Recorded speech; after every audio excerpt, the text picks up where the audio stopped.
দুজন নাইও এদিকে দুজন নাইও এইটি কি গাছ? নেপিয়ার গাছ। এগুলি কয় ফোজা দাও দৈনিক? 12 ফোজা। এগুলি তোমরা কি সকালবেলা এই গাছে খাওয়াও না আর অন্য কোনো গাছ আছে? আচ্ছা আচ্ছা ঠিক আছে। এটা কি মেশিনে কাটবা না? মেশিনে কাটবা। আর নজমা তুমি কি করতেছ? আমি এই যে চাউলের গুঁড়া। আচ্ছা চাউলের গুঁড়া এখানে কতগুলি? 4 কেজি। 4 কেজি। আর এই যে ভুট্টার গুঁড়া? ভুট্টার গুঁড়া 8 কেজি। আচ্ছা এটা দুইটা মিলে যাও? হ্যাঁ যাও। এরপরে এটার সাথে কি মিক্স হইব? এটার সাথে মিক্স হইব খোল, মিক্স হইব গমের ভুসি, মিক্স হইব সয়াবিনের ভুসি, মিক্স হইব এটার সাথে পুরা এই আছে। আচ্ছা এটা হলো দুপুরবেলার খানা। বিকেলের খানা। বিকেলের খানাটা এখন রেডি দেখতে না? আচ্ছা ঠিক আছে। সুপ্রিয় দর্শক, এখন আমি নেপিয়ার গাছের মোটামুটি একটা আপনাদেরকে ধারণা দিতেছি। যারা পশুপালন করতেছেন বা খামার আছে বা 2-1টা গরু আপনারা লালন পালন করতেছেন, নেপিয়ার ঘাস এরকম একটা ঘাস। এই ঘাসে প্রত্যেক কেজিতে হিসাব করলেও হবে, আবার যদি মনে করেন যে না আপনি প্রত্যেক গ্রামে হিসাব করবেন তাও হবে। এখানে প্রত্যেক কেজিতে নেপিয়ার ঘাসে 8 থেকে 12% থাকে প্রোটিন এবং ফাইবার থাকে 26 থেকে 28%, 55 থেকে 58% থাকে ডাইজেস্টেবল নিউট্রিয়েন্ট এবং বিপাকীয় শক্তি থাকে 2 মেগাজুল। এই নেপিয়ার ঘাস গরু মোটা তাজাকরণের জন্য একটি উৎকৃষ্ট মানের খাদ্য হিসেবে পরিচিত সারা বিশ্বে এবং বাংলাদেশে। এখন অধিকাংশ খামার এবং যারা ব্যক্তি পর্যায়ে 2-4টা গরু লালন পালন করতেছেন তাদের মধ্যে আপনার এই নেপিয়ার ঘাসের প্রচলনটা বা চাষাবাদরা এখন ব্যাপক হারে হইতেছে।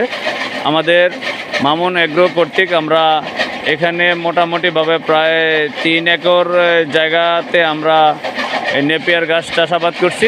প্লাস আমাদের এখানে একটা ছোট আছে আপনার খামারের পাশেই একটা পুকুর আছে। এই পুকুর পাড়ের চতুর্পাশে আমরা নেপিয়ার ঘাস চাষ করছি, যা আপনার এই গত 1 মাস আগে, 1 মাস না 18 দিন, 18 থেকে 20 দিন আগে এটা আমরা একটা কাটিং দিয়েছিলাম। এখানে এই কাটার পরে এটা অলরেডি অর্থাৎ আগামী 3-4 দিন বা সপ্তাহের ভিতরে এখানে এটা আবার নতুন করে আমরা কর্তন করতে পারবো বলে আশা করছি। এবং এই নেপিয়ার ঘাসটা একটা উৎকৃষ্ট মানের খাদ্য হিসেবে আমাদের কাছে মনে হয়েছে। আমরা গরু বিগত 10 বছর যাবৎ এই খামার আমরা পরিচালনা করতেছি। এখানে আমরা প্রথমে আসলে নেপিয়ার ঘাসটার যে ফল, এই ফলটা আমরা আসলে এতটা জানতাম না, আমাদের এখানে এত প্রচলিত ছিল না।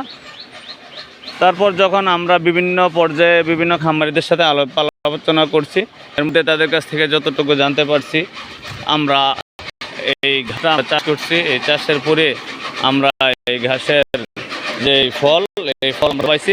এই নেপিয়ার ঘাস খাওয়ার পরে মোটামুটিভাবে গরুর যেই গ্রোথ, এই গ্রোথ খুব ভালো থাকে এবং গরুর যে খাদ্যর যে একটা ঘাটতি, এটা মোটামুটিভাবে ভালোভাবেই মিট হয়।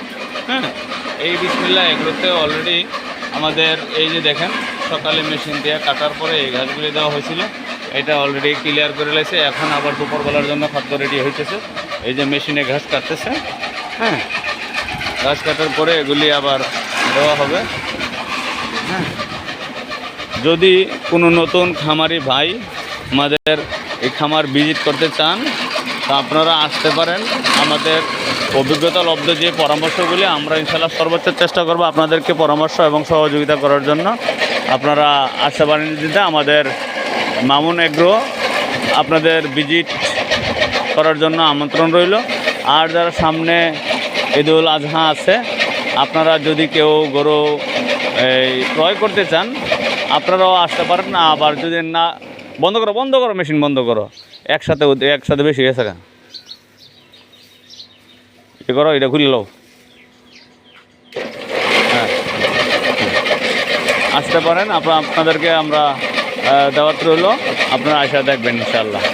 ঠিক আছে, অন্য এক পর্যায়ে আবার গরুর যেই অন্যান্য খাদ্য আছে, এই যাও এইগুলির মধ্যে যেই এই উপকারী উপাদানগুলি আছে এগুলি নিয়ে পরবর্তী ভিডিওতে আবার ইনশাআল্লাহ আপনাদের সাথে বিস্তারিত আলোচনা করব। এখানে শেষ করলাম আজকের ভিডিও। আসসালামু আলাইকুম রহমতুল্লাহ।